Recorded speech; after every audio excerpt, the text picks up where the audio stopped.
A Igreja de Cristo e o Império do Mal. Como viver neste mundo dominado pelo espírito da Babilônia. A aula de hoje, número 4. Quando a criatura vale mais que o Criador. Vamos orar então. Pai querido, não deixa nunca, papai, que o nosso coração se ensoberbeça com as coisas que sabemos sobre o Senhor. Que nós possamos mesmo, Deus, buscar o Senhor e te reconhecer em todas as coisas. Te damos honra, te damos glória. Somos agradecidos ao Senhor nesse dia por tudo que o Senhor tem feito por nós, papai. Muito obrigado pelo meu irmão, pela minha irmã, pelo tempo, pelo tema dessa escola dominical, pelos professores que estão espalhados pelo Brasil todo, por cada aluno, por cada pessoa que tem realmente, Deus, estudado a Tua palavra, buscado no Senhor, Deus, a revelação das coisas que estão por acontecer. Obrigado por aqueles, Deus, que têm realmente, Deus, se convertido, Deus, ao Evangelho. Obrigado, Deus, porque a Tua igreja, papai, precisa mesmo a cada dia do Senhor. E o Senhor, Deus, é para nós soberano sobre todas as coisas. Muito obrigado, Pai, em nome de Jesus. Sabe quando a criatura vai valer mais que o Criador? Deixa essa mensagem para você. É nunca, nunca, nunca, nunca. E preste bem atenção quando Paulo agora escrevendo aos Romanos. Paulo está dizendo coisas que são para aquela época, são para o nosso dia e são palavras decisivas. Paulo mesmo explica tudo o que vamos falar nessa lição através da palavra de Deus. Vamos lá então. A ira de Deus se revela do céu contra o quê? Toda impiedade e perversão dos homens. Quais homens? Que detêm a verdade pela injustiça. Porquanto o que de Deus se pode conhecer é manifesto entre eles. Ou seja, Deus está aí às claras, mostrando tudo, porque Deus lhes manifestou. E Paulo continua dizendo: porque os atributos invisíveis de Deus, assim como o seu eterno poder, como também a sua própria divindade, claramente se reconhecem, desde o princípio do mundo, sendo percebidos como por meio das coisas que foram criadas. E é impossível nós não lembrarmos do salmista, dizendo o seguinte: um dia discursa a outro dia, e uma noite revela conhecimento a outra noite. Olha que interessante. Não há linguagem, nem há palavras, e deles não se ouve nenhum som. De quem? Do dia e da noite. É como se eles conversassem. No entanto, por toda a terra se faz ouvir a sua voz e as suas palavras até os confins do mundo. O homem se torna, por isso, amados, indesculpável diante de Deus. E Paulo continua dizendo, escrevendo aos Romanos: tais homens são por isso o que? Indesculpáveis, porquanto, tendo conhecimento de Deus, não o glorificaram como Deus, nem lhe deram graças. Antes, se tornaram o que? Nulos em seus próprios raciocínios, obscurecendo-se-lhes o coração insensato. Inculcando-se por sábios, tornaram-se o que? Loucos, e mudaram a glória do Deus incorruptível em semelhança da imagem de homem corruptível, bem como de aves, quadrúpedes, répteis. Por isso, Deus entregou tais homens à imundícia. Preste bem atenção. Deus mesmo entregou tais homens. Paulo está dizendo que a ira de Deus se revela através da injustiça desses homens. Homens que se tornaram nulos nos seus comportamentos. Homens que deixaram realmente que a criatura tomasse conta das coisas. E agora Paulo vem dizer: Deus entregou tais homens à imundícia pelas concupiscências de seu próprio coração, para desonrarem o que? O seu corpo entre si. Pois eles mudaram a verdade de Deus em mentira, adorando e servindo a criatura em lugar do Criador, o qual é bendito eternamente. Amém. Por causa disso, os entregou Deus, Paulo dizendo de novo isso, a paixões infames, porque até as mulheres mudaram o modo natural de suas relações íntimas por outro, contrário à natureza.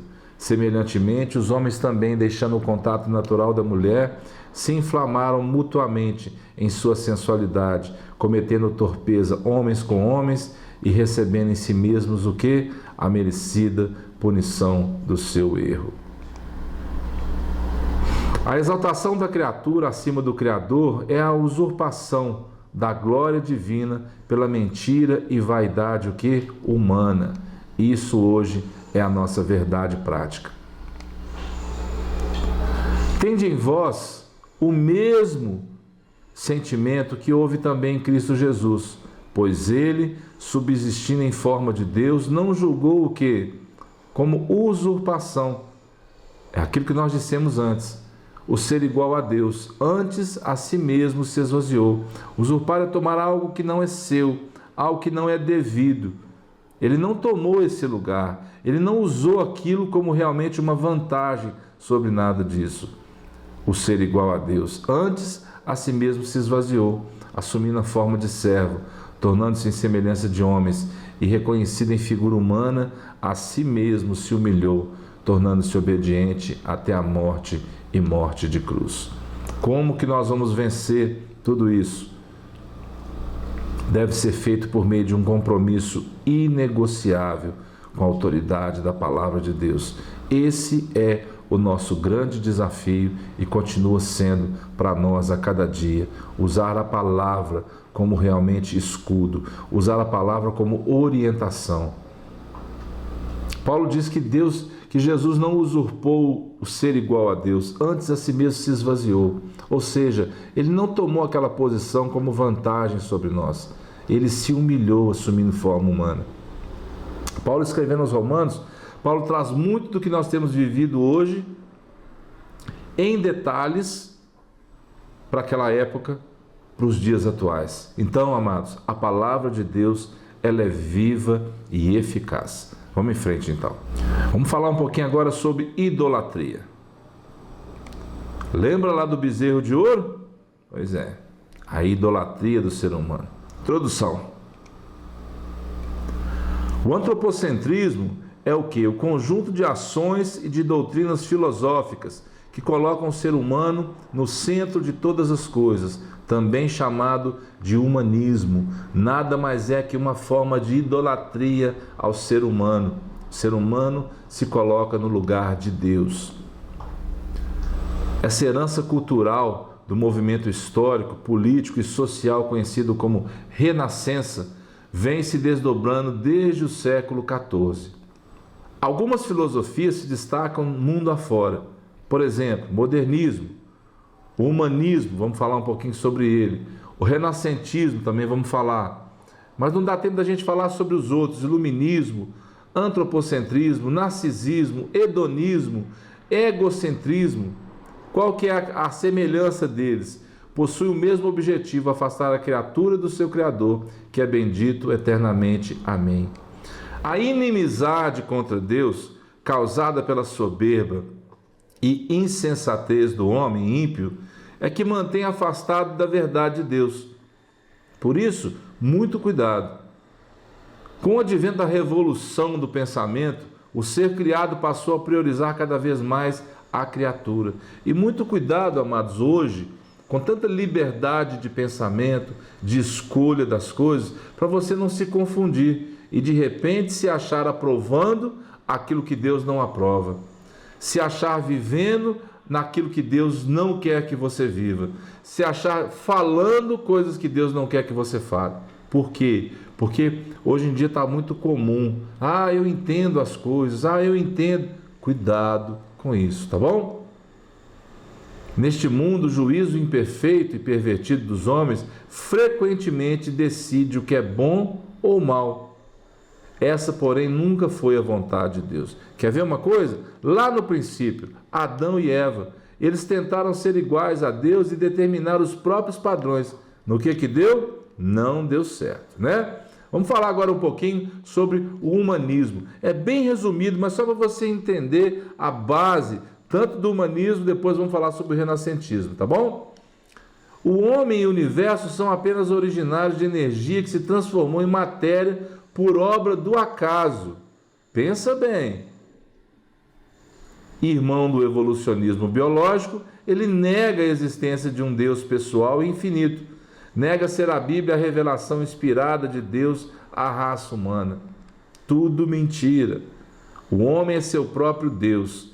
Pode melhorar e evoluir segundo tais preceitos, por meio da educação, da redistribuição econômica, da psicologia moderna e da sabedoria. Ai, ai, ai. O que pensar sobre isso? Coisas que vêm à nossa cabeça. 2 termos definem bem a situação geral da humanidade não regenerada. Quais termos são esses? Primeiro, a impiedade, que é a decisão do ser humano de viver como se Deus não existisse, e depois a injustiça, que é uma pessoa que vive totalmente sem retidão. Mesmo em contato diário com a revelação da glória do Eterno, o homem iníquo não glorifica e nem rende graças a quem? A Deus. Vê lá que o dia e a noite eles conversam entre si. Quer dizer, você olha para uma árvore, você olha para o céu, você olha para a criação, para o homem mesmo. Você precisa entender que Deus é que fez todas as coisas. João diz, no princípio era o verbo estava com Deus. Provérbios capítulo 8 diz, eu era o seu arquiteto no princípio. Ou seja, todas as coisas foram feitas por Deus. E o homem iníquo, ele não reconhece isso. O que acontece? As suas ideologias rejeitam, pervertem e substituem a verdade de Deus pelo quê? Pela mentira do próprio homem. A corrupção moral deriva dessa rebelião contra Deus. A natureza caída troca a verdade por ilusões. Começou lá em Adão e Eva. Momentos incertos e duvidosos de prazer e engano, onde tudo não passa de quê? De vaidade. E vamos falar agora um pouquinho sobre o renascentismo, né? Falamos sobre o humanismo e agora o renascentismo. Surgiu na Europa Ocidental entre os séculos XIV e XVI, caracterizado por um profundo racionalismo, ou seja, tudo devia ter uma explicação racional. Recusavam-se a acreditar em qualquer coisa que não pudesse ser comprovada racionalmente. E nisso o que vai acontecendo? O teocentrismo, que então era imperante, Deus como medida de todas as coisas, dá lugar ao quê? Ao antropocentrismo. Agora o homem como medida, como universo. Sabe no que deu isso? Nessa bagunça toda aí. A idolatria é tudo que se coloca no lugar de Deus. Podemos observar cuidadosamente que cada um destes movimentos tenta colocar no lugar de Deus algo ou alguém, fugindo assim o que? Da essência da criação divina. O que nós precisamos fazer? Precisamos cuidar para que altares não sejam construídos em nossos corações. Impulsos sexuais, debilidades de caráter, preferências humanas não podem ser mais importantes do que nossa submissão, o quê? À vontade de Deus. Vamos lá para a conclusão. A corrupção da raça humana é o desfecho de sua rebelião à verdade divina. A impiedade e a ausência da retidão resultaram em teorias de autossuficiência em que a criatura se ergue acima de seu Criador. Ao se colocar como medida única de todas as coisas, o homem eleva seu interesse acima da vontade divina. As consequências são quais? A autoidolatria, a depravação moral, a decadência social e espiritual. O homem não dá conta. E mais uma vez, desperta, igreja. Essa é a minha palavra que começa em mim e se estende a você. Desperta, igreja, porque o teu Redentor vive. Jesus está às portas e Ele quer realmente que nós possamos entender, buscar e desejar isso. O que Paulo está tentando dizer, escrevendo aos Romanos, é que não tem como o homem governar, nem ele mesmo, muito menos uma sociedade que está se desenvolvendo tão rapidamente. E Paulo, quando está escrevendo, por exemplo, a Timóteo, essa noite eu estava meditando nisso, nessa madrugada, meditando na carta de Paulo a Timóteo, na última carta que Paulo escreveu, quando Paulo fala, combati o bom combate, completei a carreira, guardei a fé. Se nós entendermos que Paulo escreveu isso, para que você hoje pudesse entender que você tem um combate, você tem uma carreira e você precisa do Senhor para completar essa carreira, para que você como igreja possa mesmo anunciar as virtudes daquele que te chamou das trevas para a sua maravilhosa luz. Cuidado para que no seu coração não sejam construídos altares, para que a idolatria não reine sobre você, para que o iluminismo, o humanismo, a sociedade em si, a cultura, não tirem você do foco, que é qual? Jesus Cristo, Rei dos Reis, Senhor dos Senhores, que te ama, que deu a vida dele na cruz por você. Então que você seja cheio dessa esperança nesse dia. Um abraço, fique em paz e até a próxima, em nome de Jesus.